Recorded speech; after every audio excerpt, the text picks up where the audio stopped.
Now, I will tell you about two more subjects, social studies and physics.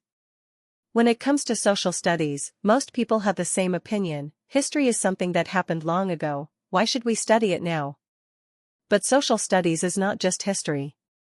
It included geography, history, civics, and economics. In our school, I remember studying only geography and history. I still recall a 6th grade exam question: explain with examples how the Earth is round.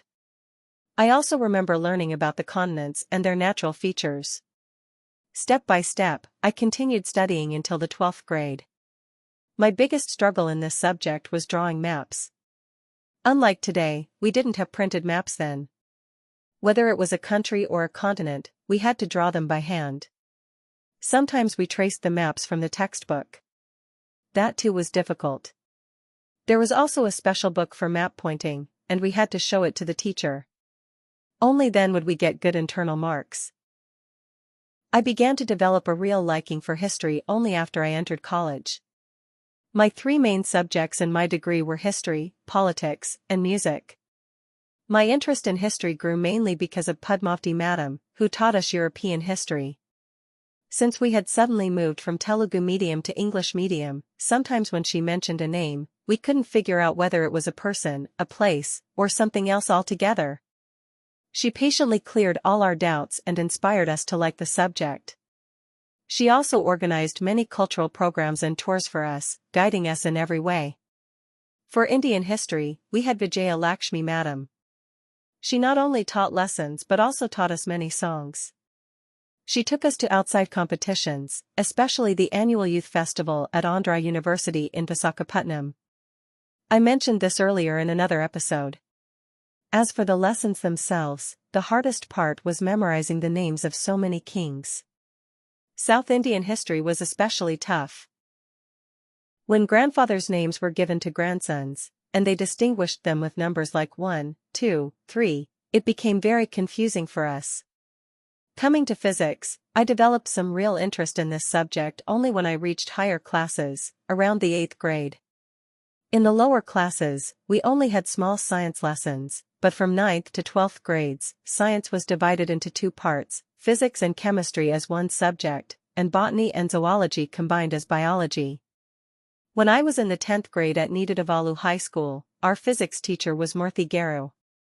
He was a very good teacher and was known to be very strict. One day, we all went to the physics lab for class. My friends and I sat in the first row. On the teacher's table, there was a magazine that published articles on astrology. As soon as I saw it, I quickly picked it up and flipped through the pages, because my grandfather's articles used to get published in it regularly. Sure enough, I found one of his articles. Just then, the teacher entered the room. Nervously, I stood up and quickly put the magazine back on the table. He asked everyone to sit down, but then called me forward. "What were you looking at?" he asked. I was frightened but softly replied, "I was checking whether there was an article written by my grandfather." "Did you find it?" he asked. "Yes, sir," I replied. "Show me," he said. I picked up the magazine again, flipped through the pages, and showed him the article. He looked at me and asked, "How is he your grandfather? Is he your mother's father or your father's father?" Proudly, I replied, "He is my father's father, Sri Pittaparti Venkata Somyajulugaru." "Oh, I see, alright, sit down. Let's begin the lesson," he said, smiling slightly.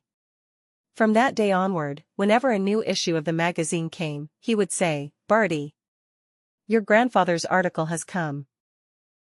Later, in the 12th grade at Shade School, our physics teacher was Indira Madam, the elder sister of my second brother's friend. She used to be especially attentive toward me. During experiments, she would write the readings on the board, and at the end she would call out, "Bharti." Immediately, I would do the entire calculation and say the answer aloud.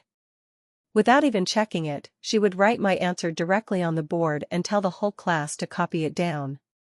In this way, after crossing all these hurdles, I passed the 12th grade and was ready to join college for my degree.